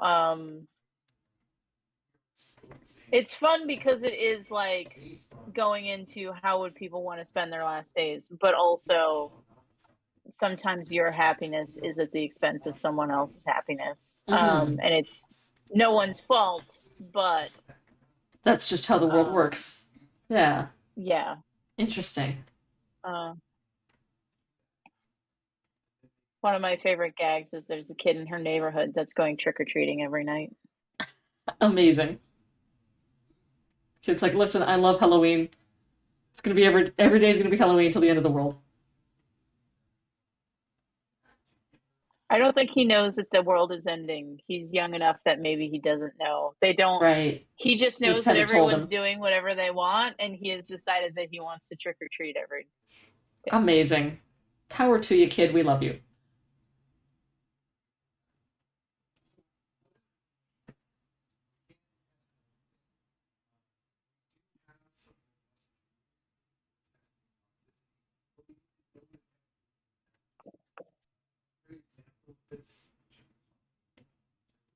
Um, but yeah, it's a good it's a good show.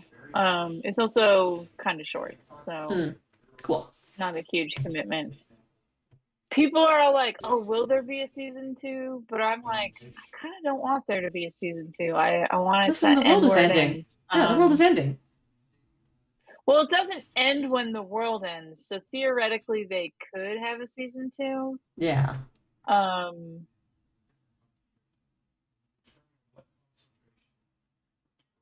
but yeah.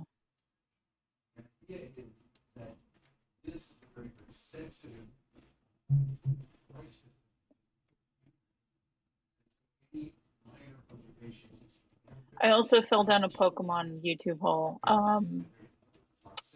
There is a guy who is what's the fastest you can catch an evolution in every Pokemon game? Oh, fun. What's the fastest you can catch Pikachu in every Pokemon game? He was like, we're going to be Team Rocket, and how quickly can we catch Pikachu in every Good. Poke game? Good. And yeah, so it's stuff like that. Like he did one for Psyduck because a lot of people requested Psyduck. But it's funny because he's like using speed run techniques, but So just to specifically catch to get to that that one Pokemon. Pokemon. Amazing.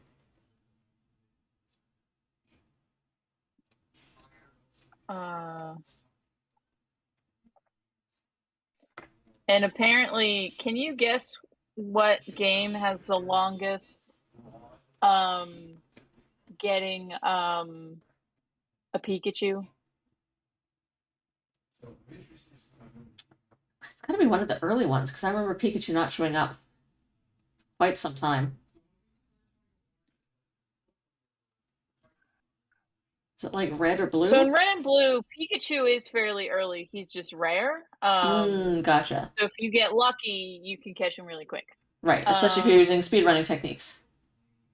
yeah. The one that is the longest to get to is Gold Silver because Pikachu is not in Johto. So you basically have to beat all of the Johto gym leaders and the Elite Four Oh and shit. get access to Kanto um, Before you can even get a Pikachu.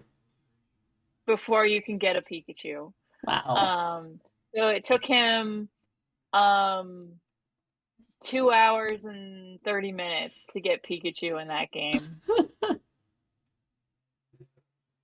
Listen, I need to get out of here because I can't get a Pikachu. How fast can I Yeah. beat this? Yeah, how quickly can I beat the rest of the game to get a Pikachu?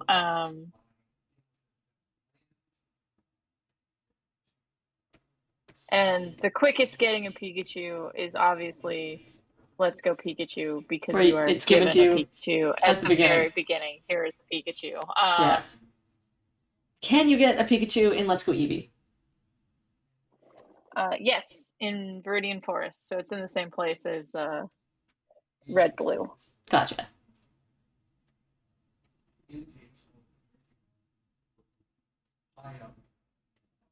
I wasn't sure if that was like a no, you can't get it in this one because you should buy the other game as well. Buy all the games, children. Buy our games. It takes longer to get Eevee. Eevee's on the bicycle bridge in Let's Go Eevee and Pikachu. So if you want the Eeveelutions to go with your Eevee, it'll be a while.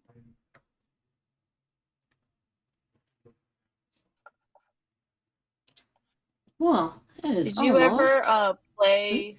Did you ever play Let's Go Pikachu or Let's Go Eevee? No, no.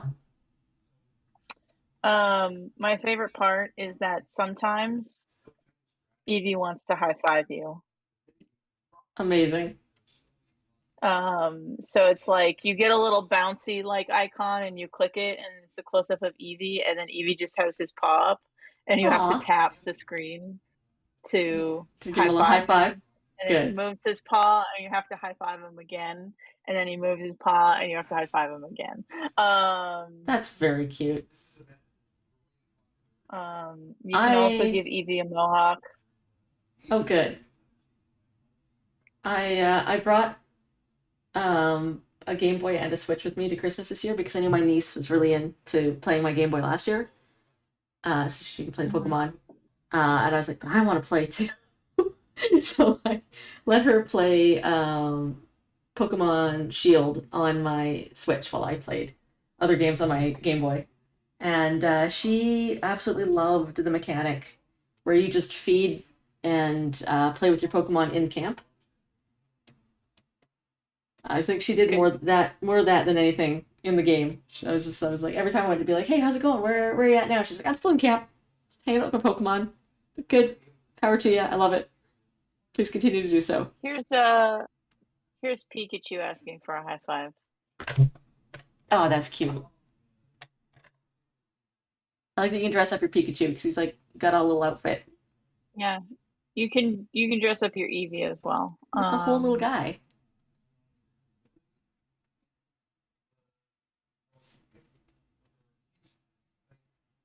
Okay, that is just about done. Right. I found a list of all of the hairstyles you can give Pikachu and Eevee. Amazing.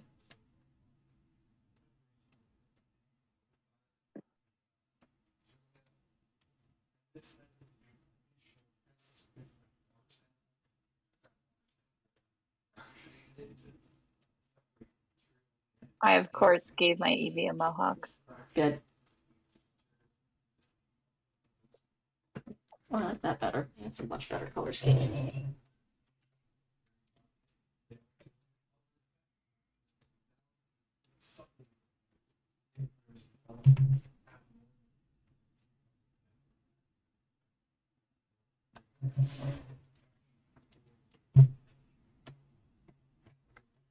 But yeah, they have a bunch of fun outfits for them.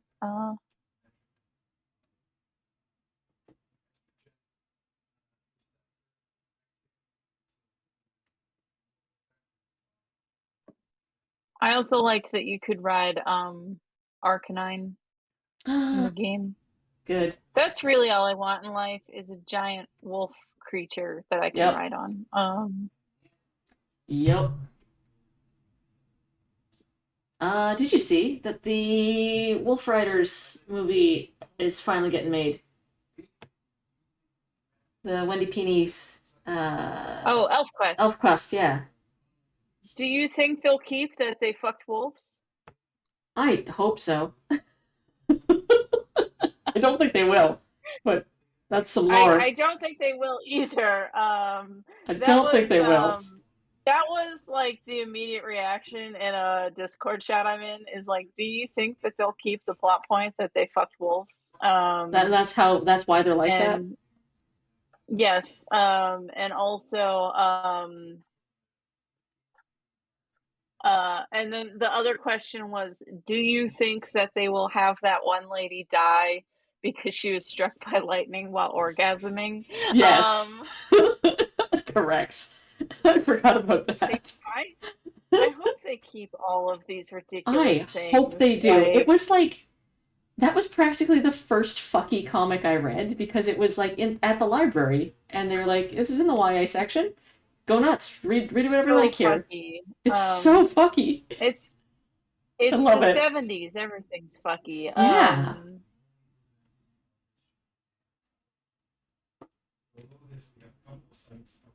My partner wanted to play a Wolf Rider in our D&D game. And so we adapted the lore from ElfQuest, but made it D&D-ish, and it was they were a group of halflings that had gotten lost in this like very savage and difficult part of the world.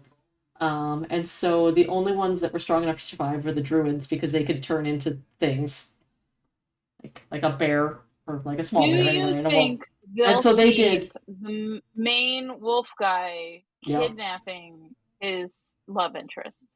probably not. They might keep the wolf fucking. I don't think they'll keep that.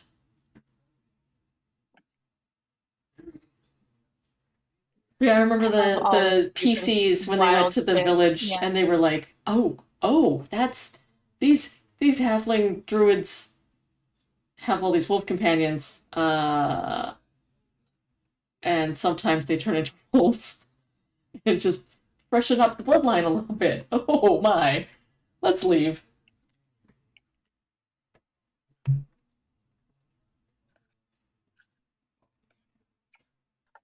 Uh, ElfQuest.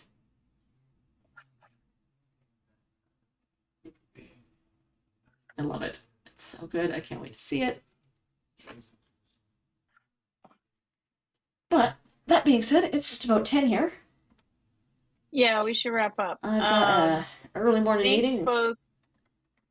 Oh, what were you saying? I got You have an an early early morning morning. meeting I gotta get ready for. But All right. Thanks everyone for stopping by yeah. and listening to us talk about fantasy nonsense of varying degrees. Mm-hmm. Um, I'm just seeing Onion Knight's in the chat. Hi, Onion Knight. Oh, I'm hey, sorry you Onion. got hit by a car. What? Oh, I hope you're okay, Onion. Holy crap. He says that he is uninjured. So I'm glad Oof. you're uninjured. Damn. Um, but yeah, good night, everyone. And thank you for stopping by. We'll be here next week. Yeah.